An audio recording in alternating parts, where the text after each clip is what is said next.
Your self-talk is everything, and it is one of the easiest ways for you to manifest what you want. I know a lot of you on my channel want to manifest marriage. You want to manifest that all-in committed relationship that your heart desires, that something inside of you tells you that you are meant for in this lifetime. And I am super passionate about you doing that. Maybe you've watched my story of manifesting my husband, and self-talk was one of the big ways that I did that. So in this video, I'm going to give you some tactics on exactly how to use self-talk to manifest marriage into your life. Make sure you stay till the end because these techniques are really going to help you imprint your subconscious mind and get that result of the all-in relationship you're really looking for. Before I jump in, I want you to know I have a new free ebook called How to Manifest the Greatest Love of Your Life. If you want to get a copy of that ebook for free, just comment love in the comments below and I'll get you one ASAP. Okay, so let's jump in. The first practice I want to teach you is all about rewriting your love story. So you and everyone else on the planet has had some disappointing things that have happened in relationships, in romantic relationships, and other relationships in your life. And it's important for us to start to rewrite our story in love to create a new outcome. I'm not a huge fan of Neville Goddard's revision technique because I personally found it really hard to pretend that something in my past didn't happen to me. And that's always what revision sounded like to me, to act like something didn't happen. Instead, what I do to rewrite my love story is I do just that. I focus on the new story that I want to create. And I literally would write that story down over and over. So here are some questions you want to focus on to rewrite your love story. Just ask yourself things like, who am I if I was married? Like, as a wife, who am I? What do I think? What do I say to my husband? What do I act like? Who is my partner? Who is this person that I'm married to? What's important to them? What do they think? What do they act like? What is our relationship like? What types of things are we doing together? This is just about you focusing on these new elements of the relationship that you're manifesting.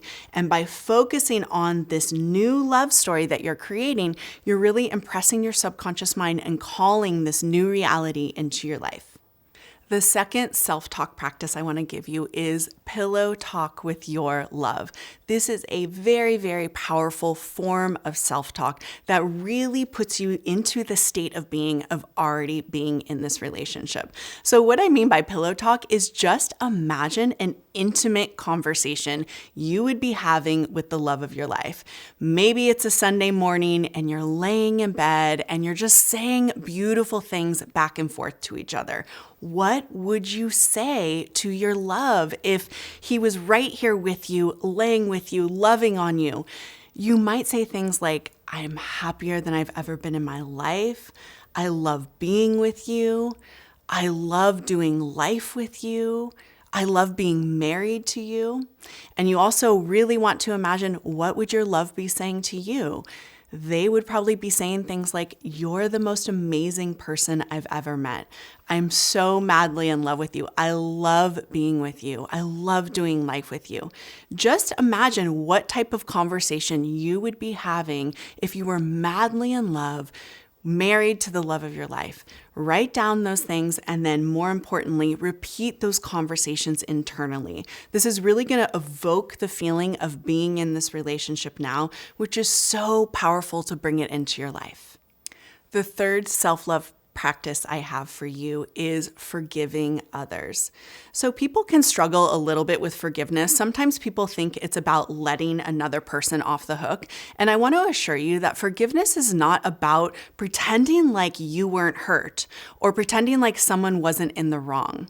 The reason we want to practice forgiveness is because it actually lets us off the hook.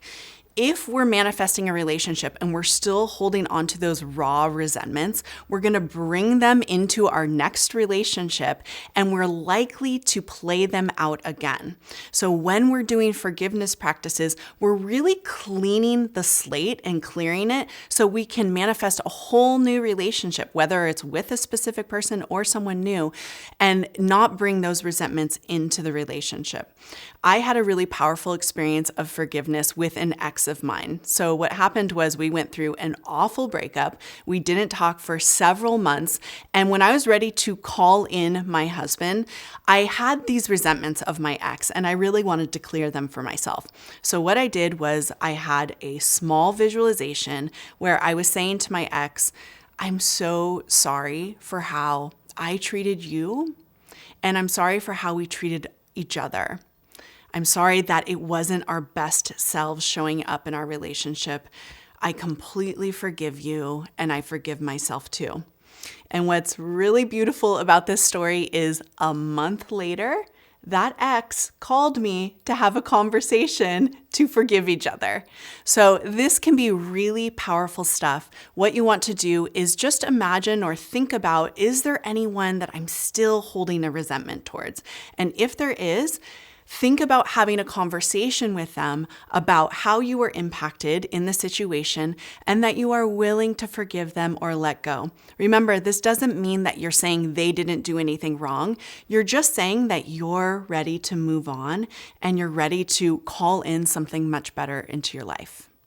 The self-talk practice number 4 that I have for you is to speak your wedding vows. So this, for obvious reasons, is a super powerful practice to manifest marriage into your life. And if marriage is something you really want to manifest, I suggest doing this practice. I personally did not do this when I was manifesting my husband because I hadn't thought about it yet. But had I known about this or thought about it, I definitely would have done this practice. So if you don't really know where to start, or if it feels kind of intense, don't worry about that. You can take a few days to do it. And all you have to do is, Google wedding vows or how to write my own wedding vows. And that will be a good place for you to get started. You can also write down the wedding vows that you would love to hear your partner saying to you. This is an incredible way to really put you in the inner state of getting married. And anytime you are putting yourself in that inner state of getting married, you are calling marriage into your life. Thank you so much for being here with me in this video. Please make sure you comment love below to get my new free ebook on how to manifest the greatest love of your life. Also, let me know in the comments below which practice you like the most and which one you're going to start doing right away. Thank you for being here, and I'll see you soon. Bye.